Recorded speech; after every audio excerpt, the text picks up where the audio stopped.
तो hello everyone, मेरा नाम है प्रेम सिन्हा और आप सभी का फिर से स्वागत है हमारे चैनल सिन्हा क्लासेस में। जैसा कि हमने लास्ट वीडियो में देखा था गौतम अडानी के बारे में, उनके जन्म से लेके अब तक का सफर, कि किस तरीके से मिडिल क्लास फैमिली से बिलोंग करने के बाद भी अडानी अपने मेहनत के दम पे वर्ल्ड के 3rd और एशिया के नंबर 1 रिचेस्ट पर्सन के रूप में अपना नाम बनाया। लेकिन वहीं उसी वीडियो के लास्ट में हमने ये चीज़ भी देखी थी कि किस तरीके से एक रिपोर्ट के आने की वजह से उनकी इमेज बहुत ज़्यादा डाउन हो गई थी। उनका जो शेयर मार्केट में वैल्यू था वो बहुत ज़्यादा डाउन हो गया था। उनके ऊपर कई सवाल लोगों ने उठाने शुरू कर दिए थे, कई अलग अलग नामों से उन्हें बुलाना शुरू हो गया था। तो अब इस वीडियो में हम उसी के बारे में बात करेंगे कि आखिर उस रिपोर्ट में क्या थी। वो रिपोर्ट अपने साथ कई सवालों को लेकर आती है, जैसे इस रिपोर्ट को किसने पब्लिश किया था, इस रिपोर्ट में आखिर क्या क्या क्वेश्चंस पूछे गए थे, इस रिपोर्ट से आगे अडानी के शेयर्स में क्या असर पड़ेगा, क्या अडानी में इन्वेस्ट करना अब सेफ है या नहीं है, और भी बहुत कुछ। तो सबसे पहले इसके फर्स्ट क्वेश्चन की तरफ चलते हैं। जो फर्स्ट क्वेश्चन होता है कि ये रिपोर्ट आगे पब्लिश किसने की थी। तो ये रिपोर्ट बेसिकली हिंडनबर्ग रिसर्च के द्वारा 2017 में जो बनी हुई कंपनी थी उसने पब्लिश करी थी 24 जनवरी 2023 में। अब दूसरा सवाल उठता है कि आखिर उनसे क्या क्या क्वेश्चन पूछे गए थे। तो उनसे टोटल 88 क्वेश्चन पूछे गए थे, जिसमें क्वेश्चंस भी थे और एलिगेशंस भी थे। और अब हम एक ही वीडियो में सारे के सारे क्वेश्चंस और एलिगेशन के बारे में तो बात नहीं कर सकते, वो भी आंसर के साथ, क्योंकि अगर हम ऐसा करेंगे इस वीडियो बहुत बड़ी हो जाएगी। अगर आप फिर भी सारे आंसर्स जानना चाहते हैं तो हम आपको डिस्क्रिप्शन बॉक्स में एक लिंक दे देंगे PDF की, आप उसमें जाके सारे के सारे क्वेश्चंस और उनके आंसर्स को पढ़ सकते हैं और समझ सकते हैं। अब हम इसमें जो मेन क्वेश्चन है उसके बारे में बात करेंगे। अब मेन जो क्वेश्चन और एलिगेशन उठाए गए थे अडानी के ऊपर, उसमें से जो पहला एलिगेशन था वो ये था कि अडानी जो है अपने शेयर के दम पे उठ रहा है। इसका मतलब ये है कि अडानी ग्रुप जो है उसमें खुद में इतना पोटेंशियल नहीं है जितना उनके शेयर दिखाते हैं। जो दूसरा सवाल उनसे पूछा गया था वो ये पूछा गया था कि जो अडानी ग्रुप है वो गवर्नमेंट के सपोर्ट से चलता है। गवर्नमेंट के सपोर्ट से चलता है, इसका ये मतलब बिल्कुल भी नहीं है कि गवर्नमेंट आके उनको हेल्प करती है या फिर उनको जो मतलब कि कोई सा भी काम दिलवाने में मदद करती है। लेकिन हाँ, जो भी गवर्नमेंट की बैंक होती है, फिर जो भी गवर्नमेंट की कंपनीज होती हैं, वो बहुत ज़्यादा मात्रा में इन्वेस्ट करती है गौतम अडानी के ऊपर। वहीं पर अगर मैं बात करूँ तीसरे सवाल की, तो उन पर तीसरे सवाल जो उनके परिवार वालों के लेकर पूछा गया था। जो तीसरा सवाल पूछा गया था वो ये था कि आप जो है अपने फैमिली के मेम्बर्स को अपने अडानी ग्रुप में ऊँचे पोस्ट पर रखते हैं। और वहीं अगर मैं बात करूँ चौथे क्वेश्चन की, तो चौथा क्वेश्चन उनसे टैक्स के चोरी करने का लगा था कि वो टैक्स को चोरी करते हैं। इसी तरीके से उन पर बहुत सारे सवाल और एलिगेशन लगाए गए थे, जैसे उनके फ्रॉड बताने की कोशिश करी गई थी इन सभी सवालों के माध्यम से।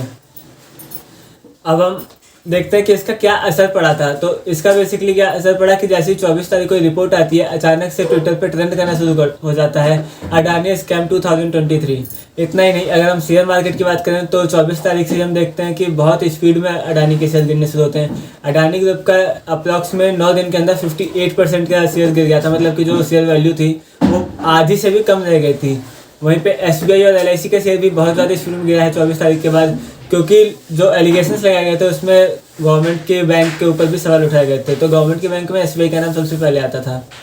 लेकिन अब हम बात करें इस वीडियो को बनाने की जरूरत क्या है, क्योंकि इस वीडियो की तो हमने बात लास्ट वीडियो में कर ली थी। तो इस वीडियो में हमने बेसिकली अडानी के भी एक बार फेस को दिखाने की कोशिश की है, क्योंकि अगर हम एक ही के रिपोर्ट को पढ़ के सोचें कि वही सही है तो ये एक गलत तरीके का नहीं होगा। लेकिन अगर वहीं पर हम दोनों के डिसीजंस को देखें या फिर दोनों के ही क्वेश्चंस और आंसर्स को समझे तो हम ज़्यादा अच्छे से मार्केट को समझ पाएंगे और फिर हम ज़्यादा अच्छे से इन्वेस्ट कर पाएंगे, अगर हम इन्वेस्ट करना चाहते हैं तो। और अगर हम इन्वेस्ट नहीं भी करना चाहते तो हमें देश के जागरूक इंसान होने के नाते हमें सब चीज़ें जाननी चाहिए। जब शेयर मार्केट में इस तरीके से शेयर डाउन जाने लगते हैं तो अगले ही दिन यानी कि 25 जनवरी को अडानी ग्रुप के मीडिया स्टेटमेंट आती है, जिसमें वो सबसे पहले तो अपने आप को बचाते हुए कहती है कि जितने भी उन्होंने एलिगेशंस लगाए थे वो सारे के सारे बेबुनियादी थे। साथ ही में अडानी ग्रुप दोबारा से हिंडनबर्ग पे सवाल उठाते हुए ये कह देता है कि आप जो है अगर हमारे ऊपर इन तरीके के सवाल उठा रहे हैं तो ये एक तरीके से हमारे देश की आप साख पे सवाल उठा रहे हैं। अब देश की साख पे सवाल क्यों उठा रहे हैं, क्योंकि आपने जो सवाल पूछे थे उसमें से कुछ सवाल तो ऐसे थे जो हमारे जो देश के सबसे सुप्रीम कोर्ट होते हैं, जो सुप्रीम कोर्ट है उसने हमसे पहले से ये क्वेश्चंस पूछ रखे थे और हमें उसके जवाब के बाद हमें बाइज्जत छोड़ दिया गया था कि हम जो है अडानी ग्रुप जो है वो सही है। और वहीं पर अगर मैं बात करूँ बाकी क्वेश्चंस की, तो बाकी क्वेश्चंस में आप बाकी भी जो भी कंपनीज हैं या फिर जो जो अथॉरिटीज़ हैं जो इंडिया में बेस है आप उन पे सवाल उठा रहे हैं। क्योंकि अगर आप कहते हैं कि हम टैक्स चोरी कर रहे हैं तो आप ये सवाल उठाते हैं कि ईडी काम नहीं कर रही। अगर आप इस तरीके से सवाल उठाते हैं कि शेयर मार्केट में हम कुछ भी गड़बड़ कर रहे हैं तो आप सेबी पे सवाल उठा रहे हैं। जिसने सहारा जैसी इतनी बड़ी बड़ी कंपनी को भी बंद करवा दिया जब उन्होंने देखा कि सहारा में गलत चीज़ें हो रही थी। तो अगर हम गलत होते तो हमारे पे सेबी एक्शन ले चुकी होती। लेकिन जब इससे कोई असर ज़्यादा नहीं पड़ता तो अगले दिन यानी कि अब 26 जनवरी को दोबारा से एक मीडिया स्टेटमेंट आती है जिसमें अडानी ग्रुप कहता है कि हमारे शेयर बहुत ज़्यादा इसमें गिर रहे हैं। ये हमारे एफपीओ को ना आने देने के लिए कोशिश की गई है, क्योंकि जो एफपीओ आ रहा था या फिर जो शेयर डाउन हो रहे थे, अडानी ग्रुप का कहना था कि इससे बहुत ज़्यादा बड़ा फायदा होगा हिंडनबर्ग को, क्योंकि वो एक शॉर्ट सेलिंग कंपनी है। और इसके जवाब में अब अगले दिन उसका जवाब आता है उसके अगले दिन हिंडनबर्ग का जवाब आता है और हिंडनबर्ग ये कहता है कि पहली चीज़, हम किसी पे भी साख पे सवाल नहीं उठा रहे, हम केवल आपसे सवाल पूछ रहे हैं, हमारा इंडिया के अथॉरिटीज़ पे कोई भी सवाल नहीं है। साथ ही में वो ये भी कहती है कि जो आपको लगता है कि हमारी रिपोर्ट गलत है तो आप हमारे ऊपर केस कर सकते हैं, चाहे तो आप इंडिया में भी और चाहे तो आप अमेरिका में भी। लेकिन अब आपके मन में ये भी सवाल उठने लगा होगा साथ ही साथ में कि आखिर हिंडनबर्ग होता कौन है जो सवाल उठाता है, क्योंकि हिंडनबर्ग कोई भी गवर्नमेंट एजेंसी तो है नहीं। लेकिन फिर भी अडानी को बार बार उसका जवाब देना पड़ रहा था, उसका असर दिख रहा था आपके शेयर मार्केट में, तो ऐसा क्यों हो रहा था। तो हिंडनबर्ग 2017 में बनी हुई न्यूयॉर्क बेस्ड कंपनी है जो कि कंपनीज में रिसर्च करती है और फिर उनके बारे में बताती है कि क्या उनमें निवेश करना सेफ है या नहीं है। हिंडनबर्ग के अगर हम नाम की बात करें तो हिंडनबर्ग एक एयरबस था जो कि अमेरिका में बेस्ड था, जो एक बहुत बड़ी त्रासदी का कारण बना था। और लोगों का मानना था कि अगर लोग पहले से इसके लिए सचेत होते तो इस त्रासदी से बचा जा सकता था। इसीलिए हिंडनबर्ग ने अपना नाम हिंडनबर्ग रखा और ये कहा कि हम लोगों को सचेत करेंगे ताकि ऐसा कोई दोबारा से त्रासदी शेयर मार्केट की दुनिया में ना आए। जब ये सब चीज़ें चल रही थी लेकिन लोग अब भी अडानी ग्रुप पर दोबारा से विश्वास नहीं कर पा रहे थे, तो 29 जनवरी को अडानी ग्रुप दोबारा से सामने आता है अपनी एक 400 पेज की PDF लेके, और जिसमें वो सारे के सारे सवालों के जवाब दे देता है।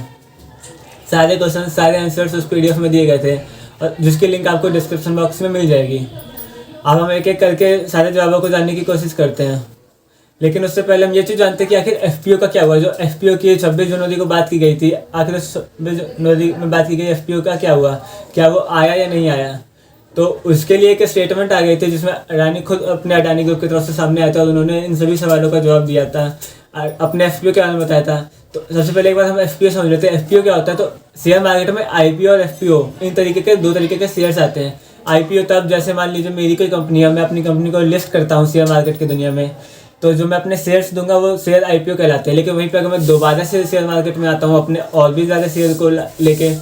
तो उन बाकी जो शेयर आ रहे हैं दोबारा से, हम उन शेयरों को एफपीओ कहते हैं। अडानी इंटरप्राइज के पहले से ही शेयर्स थे शेयर मार्केट में, लेकिन ये शेयर सब दोबारा से आ रहे थे शेयर मार्केट में, इसीलिए इसे एफपीओ कहा गया। ये 27 जनवरी को आने वाले थे और 27 जनवरी से लेके 31 जनवरी तक लोग इसका फॉर्म फिल कर सकते थे अगर कोई भी इसको बाई करना चाहता था। तो अब एक बार हम अडानी के स्टेटमेंट को सुन लेते हैं कि अडानी ने इसके बारे में क्या कहा। Considering the volatility of the market seen yesterday, our board strongly felt that it would not have been morally correct to proceed with the FPO. तो जैसा कि अभी आपने देखा कि अडानी अपने स्टेटमेंट में ये चीज़ कहते हैं कि उनके जो एफपीओ थे वो पूरी तरीके से सेल तो हो गए थे, लेकिन फिर भी उन्होंने उसे रिलीज़ नहीं किया क्योंकि उनको ये चीज़ रिलीज़ करना सही नहीं लगा। क्योंकि जब शेयर मार्केट उनका ऊपर नीचे हो रहा था उस वक्त अगर वो अपने एफपीओ को लेके आते हैं तो ये एक तरीके से गलत होगा उनके इन्वेस्टर्स के साथ में। लेकिन अब हम बात करते हैं कि उन्होंने क्या क्या सवाल के क्या क्या जवाब दिए। तो जो टोटल 88 क्वेश्चन थे, तो सबसे पहले जो हम उनके PDF को देखते हैं तो उन्होंने ये चीज़ बताई है कि आपके कहाँ से लेके कहाँ तक के क्वेश्चंस किस बारे में थे और उसके क्या आंसर थे। जैसे कि हम बात करूँ आपके टोटल 88 क्वेश्चन की, तो उन्होंने टोटल 88 क्वेश्चंस में सबसे पहले तो ये चीज़ कहा है कि 65 क्वेश्चंस तो वो क्वेश्चंस थे जिनके आंसर वो पहले ही दे चुके हैं अपने वेबसाइट पे या फिर सेबी पे। और केवल सेबी को ही नहीं, अडानी ग्रुप हमेशा अपनी वेबसाइट पे भी इन चीज़ों को रिलीज़ करता रहता है, हर साल अपडेट करता रहता है कि अब उनकी कंपनी क्या कर रही है, क्या नया ला रही है। अगर हम बात करते हैं बचे हुए क्वेश्चन में से 23 क्वेश्चन की, तो 23 में से उनका कहना था कि जो 18 क्वेश्चन है वो 18 क्वेश्चन पूरी तरीके से प्राइवेट शेयर होल्डर पर डिपेंड करता है, क्योंकि शेयर मार्केट केवल डिपेंड नहीं करती कि कंपनी क्या कर रही है, वो डिपेंड करती है कि शेयर मार्केट में जो इन्वेस्टर्स है वो क्या सोचते हैं इस कंपनी के बारे में। क्योंकि अगर कंपनी के बारे में शेयर मार्केट में इन्वेस्टर अच्छा सोचेंगे तो वो ज़्यादा इन्वेस्ट करेंगे जिससे वैल्यू ऊपर होती है, और अगर अच्छा नहीं मानेंगे तो वो वैल्यू नीचे होती है। इसमें कंपनी अपने तरफ से कुछ भी नहीं कर सकती है, वो केवल नए से नई चीज़ और अच्छी चीज़ें ही लेके आ सकती है। और जो बचे हुए 5 क्वेश्चन थे उनको अडानी ग्रुप ने बताया कि ये एक बेसलेस एलिगेशन थे, मतलब कि एक बेबुनियादी सवाल थे जिनका कोई जवाब देना उन्हें उचित नहीं लगा। अब हम बात करते हैं कि आगे जो हमारा फर्स्ट क्वेश्चन था बैंक के रिगार्डिंग, जो बहुत बड़ा सवाल उठाया गया था उनके ऊपर कि वो लोन जो लेने के लिए गवर्नमेंट की मदद लेते हैं, यानी कि उन्हें गवर्नमेंट हेल्प करती है लोन लेने में। तो इसमें उनका जवाब था कि जो लोन अब उन्होंने लेना शुरू किया तो पहले वो इंडिया में भले ही ज़्यादा मात्रा में लेते हों, लेकिन अब वो इंटरनेशनल मार्केट से भी बहुत ज़्यादा मात्रा में लोन लेते हैं। और जब हम लोग इंटरनेशनल मार्केट से लोन लेते हैं तो वहाँ पे आपके किसी देश का इंसान कुछ नहीं कर सकता कि अगर हमारे गवर्नमेंट ने आके बोल दिया है तो आपको इंटरनेशनल बैंक लोन दे देगा। इंटरनेशनल बैंक हमेशा तभी लोन देता है जब वो देखता है कि आपकी जो रेपुटेशन है कंपनी की वो अच्छी है, आपकी जो कंपनी की वैल्यू है वो अच्छी है, और आपकी कंपनी इस काबिल है कि वो पैसों को चुका सके। और साथ में उन्होंने ये भी बताया कि जब भी कोई कंपनी अपने आप को लेके आती है और आगे बढ़ाती है तो हमेशा इन्वेस्टमेंट लेती है, हमेशा लोन लेती है, और लेकिन साथ में उनके लोन चुकाने का भी जो रेट है वो बहुत ज़्यादा अच्छा है। अब हम बात करते हैं रेपुटेशन की कि ये रेपुटेशन किस पर डिपेंड करता है, क्योंकि बैंक अब डायरेक्टली हर कंपनी में जाकर तो ये चीज़ नहीं पता कर सकती कि आखिर क्या वो कंपनी कर रही है, या फिर जो रिपोर्ट आती है जो 2-2 साल 3-3 साल तक कंपनी के बारे में रिसर्च करती है, बैंक उतना रिसर्च तो एक बार में नहीं कर सकती इतनी जल्दी। तो बैंक इन कामों को कैसे करता है? तो बैंक इन कामों को करने के लिए बेसिकली बड़ी बड़ी जो एजेंसीज होती है जैसे इंटरनेशनल एजेंसी, नेशनल एजेंसी, उनके पास जाता है, उनसे कंपनी की रेपुटेशन लेता है, और फिर उसी हिसाब से फिर वो लोन से या तो पास करता है वरना फिर वो पास नहीं करता। अगर हम बात करें इंटरनेशनल लेवल पे, तो इंटरनेशनल लेवल पे जो नंबर 1 और नंबर 2 पे आते हैं वो है मूडी और फिच। मूडी और फिच एक 2 एजेंसीज है जो इंटरनेशनल लेवल पे वर्क करती है, और वो इन चीज़ों का ध्यान रखते हैं कि कंपनी किस तरीके से वर्क कर रही है। और अगर मैं बात करूँ कि मूडी और फिच के हिसाब से अडानी की कंपनी कैसी है, तो मूडी और फिच हमेशा से शुरू से ये चीज़ कहती है कि अडानी की कंपनी इन्वेस्ट करने की सबसे अच्छी कंपनी है। अगर कोई बैंक चाहे तो उसे लोन दे सकता है, कोई इन्वेस्टर चाहे तो उसमें इन्वेस्ट कर सकता है, क्योंकि अडानी की कंपनी जो सेफ है। अब अगर हम बात करते हैं आगे के उनके सवालों की, ये उनसे आगे क्या क्या सवाल पूछे गए थे, तो आगे जो उनसे सवाल पूछे गए थे एक तरीके से उनके रिलेशन के ऊपर कि उनके रिलेशनशिप में इसका क्या फ़र्क पड़ेगा। तो रिलेशनशिप में अडानी ग्रुप का कहना था कि हमने ये चीज़ मानते हैं कि हमने रिलेशनशिप में लोगों को ऊपर वाली पोस्ट पर रखा है, क्योंकि वो हमारे साथ शुरू से जुड़े हुए हैं, और शुरू से जुड़े हुए हैं इसलिए उन्होंने कंपनी को ऊपर उठाने में बहुत मदद किया है। हमने उन्हें पूरी तरीके से सारे शेयर नहीं दिए हैं, लेकिन कुछ पार्ट हमने उन्हें शेयर का दे रखा है, क्योंकि ये एक अच्छी चीज़ होती है कि अगर आपके कंपनी के साथ कोई जुड़ा हुआ है और आप फिर उसकी हेल्प करते हैं, आप उसे अपने साथ रखते हैं, तो कंपनी को और आगे ले जाने में और ज़्यादा मदद करना शुरू कर देता है। और अगर मैं बात करूँ सुप्रीम कोर्ट और ईडी की, जो मैंने आपको अभी बताया था कि अडानी ने बोला था कि आप हमारे देश से सवाल उठा रहे हैं, तो आपको पीछे हमारे 2 रिपोर्ट दिख रही होगी, और आपको आगे भी और रिपोर्ट दिखेगी जिसमें आप ये चीज़ देख सकते हैं कि किस तरीके से 2017 में एलिगेशन लगाया गया था अडानी ग्रुप के ऊपर, और अडानी ग्रुप ने सारे ही क्वेश्चंस का आंसर देकर अपने आप को सेव किया। इतना ही नहीं, अगर हम देखें कि जब उनका एफपीओ होने वाला था तो अडानी खुद हर मतलब कि बड़े बड़े न्यूज़पेपर में गए थे, न्यूज़ चैनल्स के पास गए थे, और उन्होंने वहाँ पे भी कई क्वेश्चंस के आंसर दे रखे थे, जिसमें से एक क्वेश्चन का आंसर आपको आगे आने वाली वीडियो में दिखाई दे जाएगा। और अगर हम बात करें अब कि मैं क्या मानता हूँ कि क्या उसमें इन्वेस्ट करना अच्छा है या नहीं, तो मेरी मानना है कि आप अडानी में बड़े आराम से इन्वेस्ट कर सकते हैं, क्योंकि आपकी जो हम हिंडनबर्ग के हिसाब से काम कर रहे हैं, हिंडनबर्ग कंपनी में केवल 5 लोग हैं और ये नई बनी हुई कंपनी है। लेकिन अगर मैं मूडी और फिच की बात कर रहा हूँ तो अब बहुत पुराने समय से अडानी के साथ जुड़ी हुई है, और हमने देखा कि अडानी से लोगों ने, इंडिया के लोगों ने तो पैसा निकालना शुरू कर दिया, लेकिन फिर हम वो भी चीज़ें भूल नहीं सकते कि यूएई ने तुरंत 9,000 बिलियन का इन्वेस्टमेंट किया था अडानी ग्रुप के ऊपर। इतना नहीं, इजराइल ने उनके साथ मिलकर काम करने में रुचि दिखाई थी, और भी बाकी भी इंटरनेशनल लेवल पे मतलब कि लोग अडानी से जुड़ना चाहते हैं। इसका मतलब है कि वो सेफ है, क्योंकि इंटरनेशनल लेवल पे आपके कोई गवर्नमेंट का हाथ नहीं हो सकता। वो सीधी बात है कि वो कंपनी अगर अच्छा प्ले करेगी तभी वो इंटरनेशनल लेवल पे इतने अच्छे लेवल से खेल पाएगी। और मेरे मानने के साथ में अगर आप शेयर मार्केट की वैल्यू देखो, तो शेयर मार्केट की वैल्यू में आप ये चीज़ देख सकते हैं कि अब शेयर मार्केट में अडानी बहुत स्पीड में ऊपर उठ रहे हैं,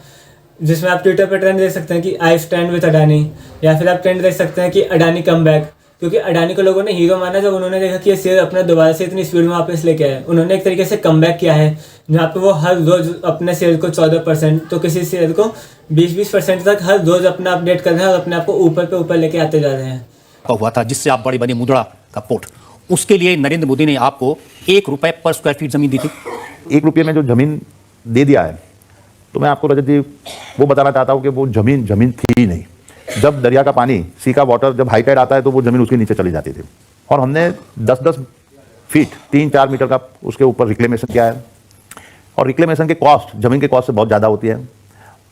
आज भी आप मुंद्रा पॉट का एक आप एग्जांपल देते हो तो एक बहुत यूनिक एग्जांपल है कि हमने फार्मर की 1 एकड़ ज़मीन नहीं लिया है, तो आज वहाँ पे इतना बड़ा इन्वेस्टमेंट, पॉट और इंफ्रास्ट्रक्चर आने के बाद में ज़मीनों के दाम बढ़े। तो आज ये आरोप लगाना कि जमीन के दाम जब हमको दिया था, जब डेवलप नहीं था, और आज के दाम के साथ में आप एक आरोप लगाना, वो मेरे को लगता है कि वो फेयर नहीं है। तो बस आज की वीडियो में इतना ही। अगर आपको हमारा ये टॉपिक पसंद आया हो और हमारा ये दिया गया कंटेंट आपको अच्छा लगा हो तो इसे अधिक से अधिक शेयर करिए, हमारी वीडियो को लाइक करिए, कमेंट करिए।